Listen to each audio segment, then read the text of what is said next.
শুরু করেন। আসসালামু আলাইকুম মাদবর সাহেব। ওয়ালাইকুম আসসালাম। কেমন আছেন জজ সাহেব? এত সকালবেলা আমার বাড়ি কি মনে করে? গত রাত্রে আমার বাবা মারা গিয়েছেন। আমি ইমাম সাহেবের খুঁজে মসজিদে গিয়েছিলাম, ইমাম সাহেবকে পেলাম না। ইন্না লিল্লাহি ওয়া ইন্না ইলাইহি রাজিউন। তিনি তো 10 দিনের জন্য তাবলীগ জামাতে যাওয়ার কথা। তাহলে আমার বাবার জানাজা পড়াবে কে? বাবার জানাজা ছেলে পড়ালেই ভালো হয়, আপনি পড়ায় দেন। আমি তো জানাজার নামাজ পড়াতে জানি না। আমরা জানি আপনি এমএ পাস, আপনাদের ওই পড়ার ভিতরে কি জানাজার নামাজ শেখানো হয় না? স্কুল, কলেজ, বিশ্ববিদ্যালয়ে জানাজার নামাজ শেখায় না। তাহলে একটু ভেবে দেখি কি করা যায়। আব্দুল্লাহ, আমার মোবাইলটা লয়ে আয় তো।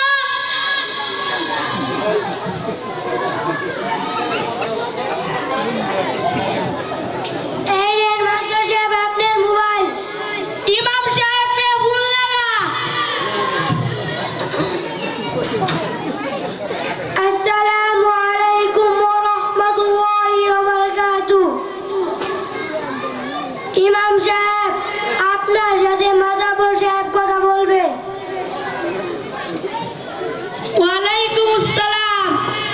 হুজুর, আপনি কোথায়? ও, আপনি টঙ্গী ময়দানে। এইদিকে জজ সাহেবের বাবা মারা গেছে, জানাজা পড়াবে কে? আচ্ছা আচ্ছা, ইমাম সাহেব বড় বিপদ থেকে বাঁচালেন।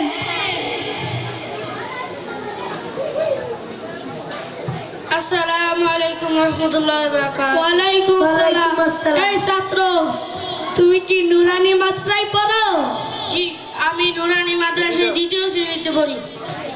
তুমি কি জানাজার নামাজ পড়াতে পারবে? জি। ইমাম সাহেব, নুরানি ছাত্র পাওয়া গেছে। আব্দুল্লাহ, আমার মোবাইলটা লয়ে যা।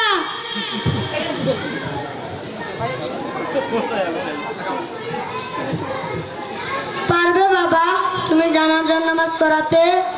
ইনশাআল্লাহ পারবো।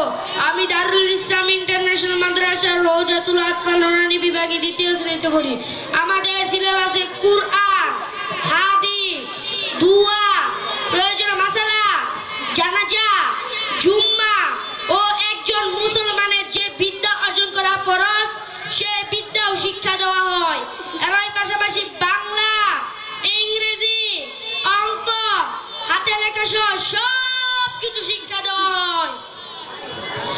আমি আধুনিক শিক্ষায় এত বড় শিক্ষিত হয়েও জীবনের গুরুত্বপূর্ণ জানাজার নামাজ সেটাই পড়াতে জানি না। নুরানি উসিলায় আমার বংশের ইজ্জত বাঁচলো। বাবা, তোমার কাছ থেকে এক নতুন শিক্ষা পেলাম। বাবা, তোমাকে কথা দিলাম, কালই আমার নাতিকে দারুল ইসলাম ইন্টারন্যাশনাল মাদ্রাসায় রওজাতুল আতফাল নুরানি বিভাগে দ্বিতীয় শ্রেণীতে ভর্তি করাবো। আমি